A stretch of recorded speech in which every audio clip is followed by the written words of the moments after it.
Hello there, I'm Kerry. If you've heard of Nordstrand Audio, you probably already know I've been designing and making bass guitars, pickups, and other fun musical things for more than 20 years now. Well, keeping a small company alive is a stressful endeavor, and eventually it caught up with me when I was diagnosed with squamous cell carcinoma of the tongue in 2020. A profoundly challenging and traumatic treatment during a global pandemic offered me an opportunity for real change. Suddenly, I became obsessed with really sorting out why I do what I do every day. It's recently become apparent the most effective way to achieve some clarity in this regard is through the pursuit of unconditional curiosity. What is unconditional curiosity? Well, let's ask my most favorite question, what wants to happen, and find out together. Oh, hey, good morning. I just finished my coffee, and I'm sitting here. I just finished my Wake Me Up smoke also. And so I'm sitting here looking at the yard, just kind of vibing, and I'm going to take you through my morning routine about what I do back here every day. There's different levels that I need to take care of depending on, you know, some things happen every couple times a week, 3 times, 4 times, you know, it just depends on the pacing of what needs to happen and how often I water and the weather and all of these things. But every morning I'm out here and I have a pattern that I move through the yard now with. And so I'm gonna take you with me and show you what I do. So these are Japanese gardening shoes, and these are great for a couple of reasons. One, they protect your feet, your legs pretty high, so if you're walking through stuff that, you know, might grab and stick in your shoes, they're great for that. They're lightweight, and they're really sort of like a barefoot vibe, so you really feel the ground and you can be very sensitive about where you're walking and stepping. So this is kind of my summer preference for gardening. And these tabs are trippy, but it's basically hold the one you just completed in and then move up the next one. It took me a minute to figure this out.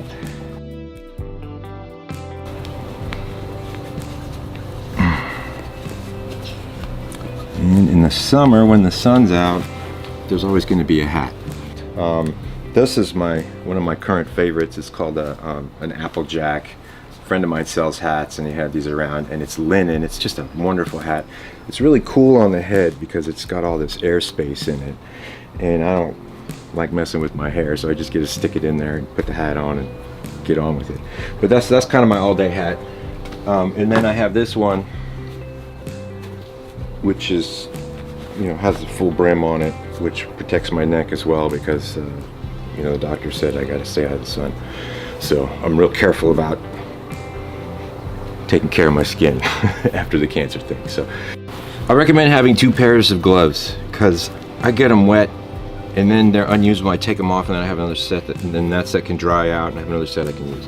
Now I like to use gloves quite a bit because there's a lot of pokey things out here that make your hands uncomfortable. I even have these arm covers that I got from the guys the same company that sells the Jikatabi shoes, but I'm not gonna put them on right now. And then I have, this is my basic walk around the yard kit, secateur, and an old knife kit that I didn't finish, but is an amazing good knife. So, and I just shove that in my pocket. Let's see what's going on out here. Okay, so the low-hanging fruit. I check these for weight. And the first thing I do is kind of go, okay, who needs water? Who needs tea?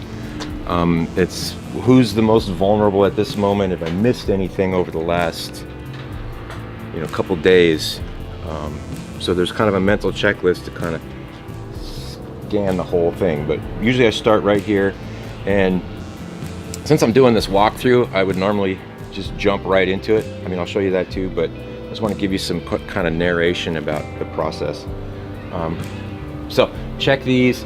This guy's making fruit and they're ripening, so extra careful attention to the tomato because the tomatoes don't get enough water, the fruit gets messed up. And then I have a bunch of transplants over here that need some love. These had some bugs on them and I used a strong water spray to get rid of most of them, but they're not quite 100%.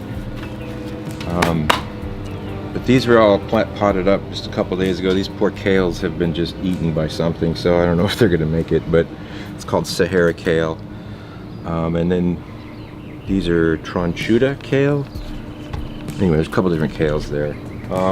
So this whole space is kind of the transitional potting zone. So just these are the most vulnerable plants that I have because they're in small pots. They're just getting going. So these need a lot of extra attention. And sometimes I'll put some of them over here on the potting bench because there's more shade and they're more protected. And these are even more vulnerable, especially these onions, which I have neglected for far too long. I mean, they're almost ready to harvest. But this is the real world of how all this works for me, and you know, they get attention when I have it. So none of this really needs much help right now because I went through here last night. It's all pretty wet. This now you can check this weight, and then you can obviously see the soil is wet. So I'm actually not going to water this section here, but I'm going to check it this afternoon because it might be a vulnerable early in the afternoon. We're going to hit probably mid 80s today, maybe 35-40% humidity, somewhere in there. So that's just kind of keep track of these things in my head. How long does it take to dry down? And so I kind of have this pacing of when I should check again to make sure that they're okay. Because after you kill a bunch of plants, you learn where you went wrong. So then I'll come over here. I have this new bed that I just established. And so this one's extra vulnerable, especially since it's right here on the south-facing side of the house. And when the sun comes over here, it gets brutally hot. So that's why I have this shade cloth here. So I put some strawberries in here. They looked kind of like those onions, like way big and a little tiny multi-tray. And so this is beans, and then I put a tomato in here too, just to see what happens. This is another strawberry I had, and these runners are gonna start roots and we'll get more. Oh, look at that. Look at those. You want a strawberry? I didn't even see these guys. Oh, dirt on it. Earthy. There's one for you.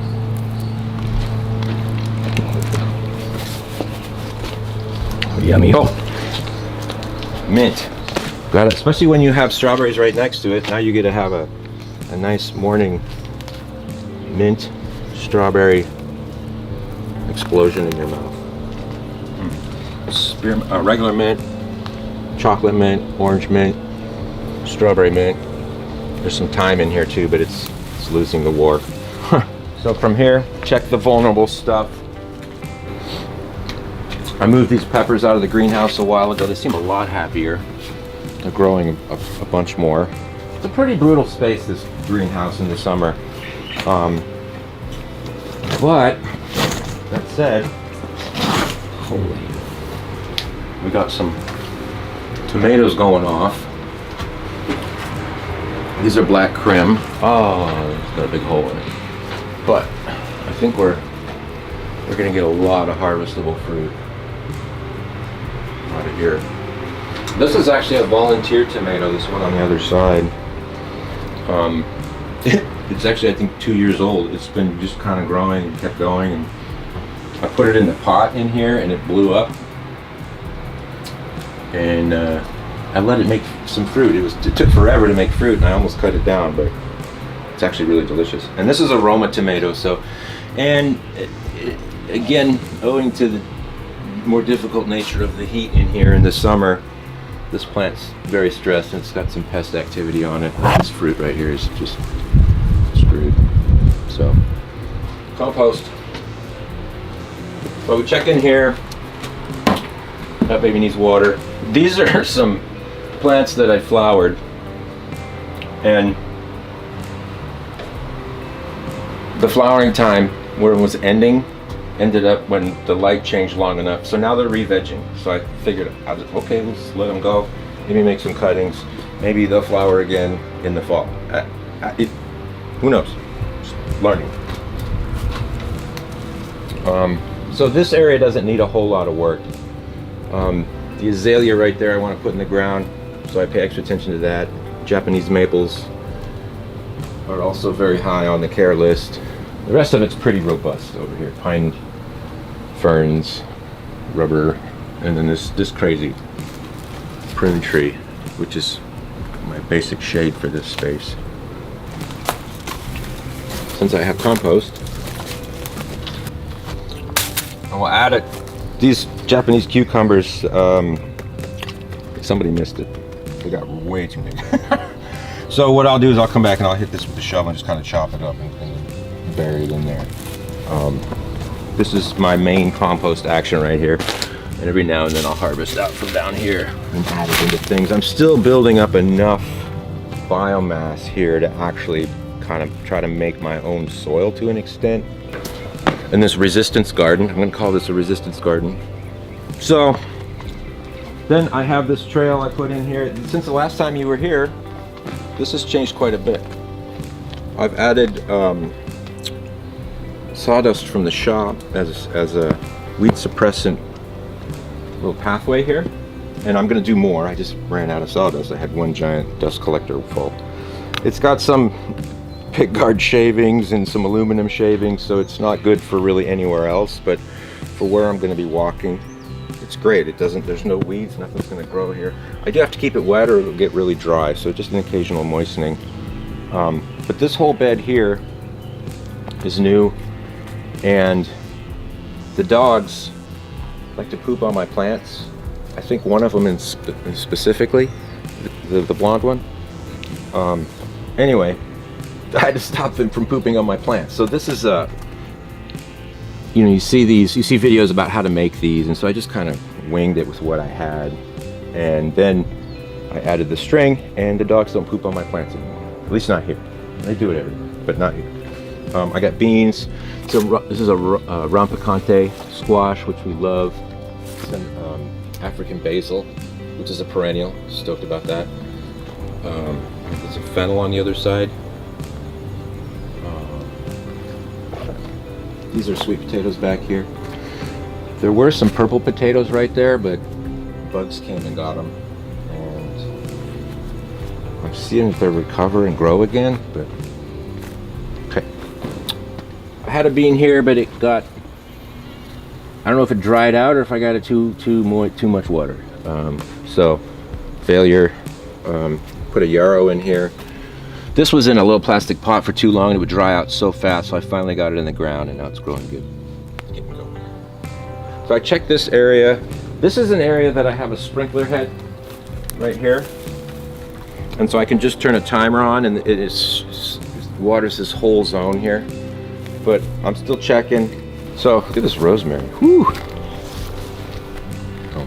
So one of the main things I do every morning is come through here and go, is there any food I gotta take because it's gonna get too big.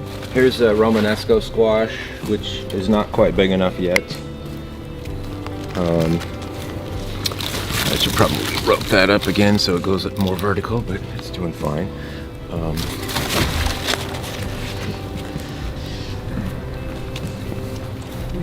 this one, yeah, these two are just about right.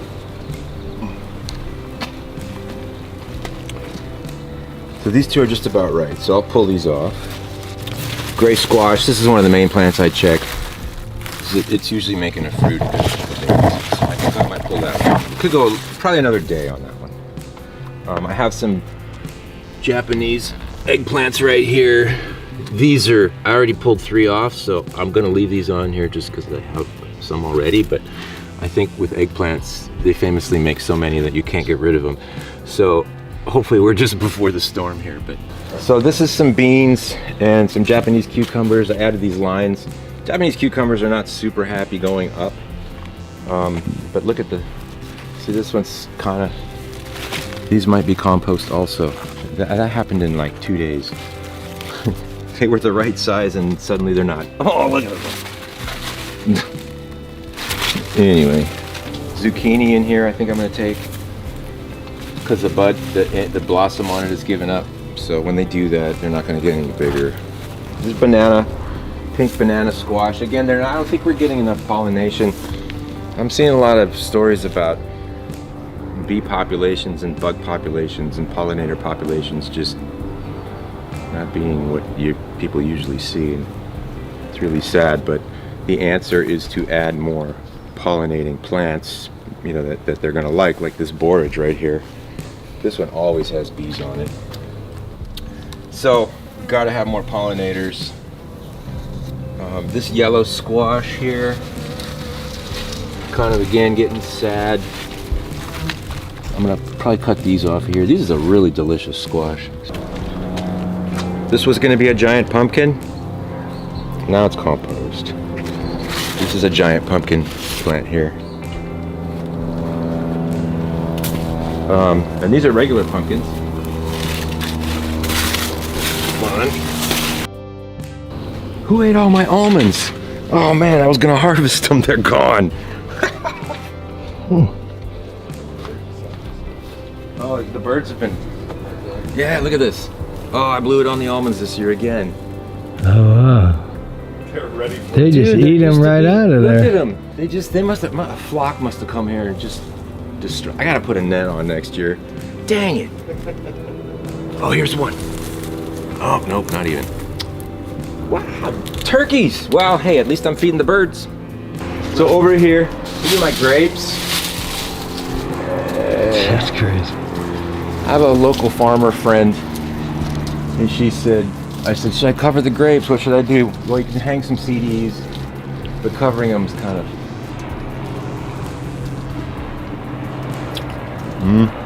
They're getting sweeter. At least they don't make me uncontrollably pucker up anymore. But there's a lot of them here, so those aren't ready to harvest. But this is harvesting below these crunchy feet here. This stuff is great for mulching. Just old dried up leaves. I'm gonna put it in the compost. I'm gonna have this shredder here, and I'm gonna go through this pile and make some shredded mulch and such. And then I can use my wood-fired oven again. So I guess that's pretty much it. We're back here where we started in the potting zone. I showed you that spot. Yeah, now let's do the thing. All right, so one of the first things I do is I come over here and I see how my tea's doing. And it's nice and bubbly. I'm super happy about that. This is ready to rock.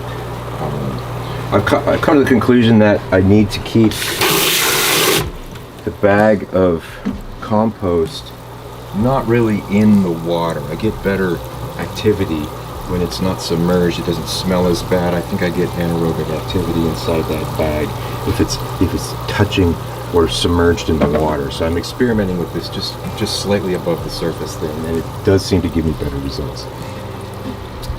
The other thing I've been doing, and this is a revision on the inoculation thing I showed you guys a little while ago. So this is the compost as it comes out of the wrinkle right here. Okay, this little guy right here.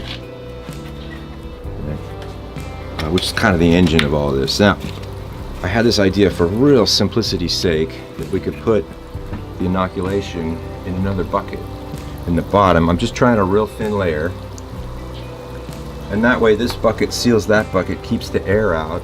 It's a thin layer. If I can grow some inoculation in there, you know, in a week, I can just use it real quick, and I can scale this up with more buckets, and I can put the unused compost on the top. It helps provide temperature stability, that mass there. So this is about 3 days in.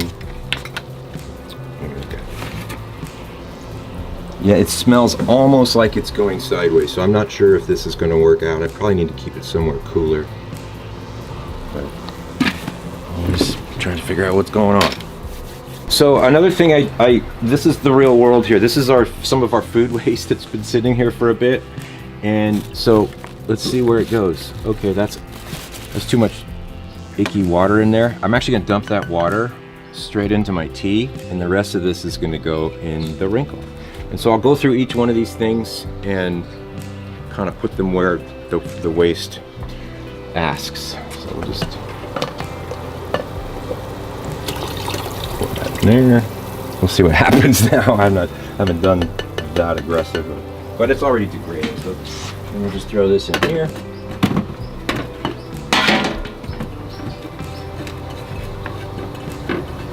And back to the kitchen with that. And then, you know, occasional takeout. Some Mexican food. Oh, look at that fungal growth. Not exactly what we want. Well, where is it? But let's put it in the wrinkle.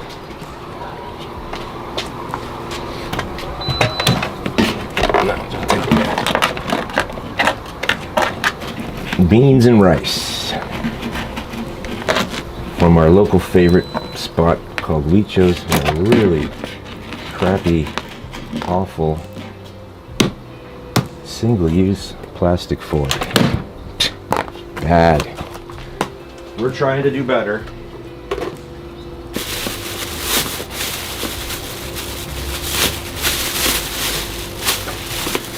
Usually don't like to wait too long to do this because when it's hot, it's unpleasant. But look, this is the real world. You don't get to everything all the time. Things can be a bit shabby. I'm too spazzed out about keeping everything perfect. I'm not having a good time. This is some Indian food. There's some chicken in here with no bones in it, so that's okay to put in there. Now this is kind of a lot at once, and it's kind of might be a little more wet than I want, so I'm going to keep an eye on that more closely over the next couple of days. I might need to put more browns and dry type things in there to help pull it back from getting too moist. But things I've learned about the wrinkle over the years. The instruction card that comes with the wrinkle and with cobwebs on it. Okay, so I realized earlier I didn't. If you just hang the bag above the water, nothing's gonna happen. So you have to put the water into the bag, and if it's just touching, helps pull all that stuff. It's very loud, so that helps pull all the stuff down into the water, and then I get good foamy action. So every time I refill this, I nail that bag aggressively with the sprayer.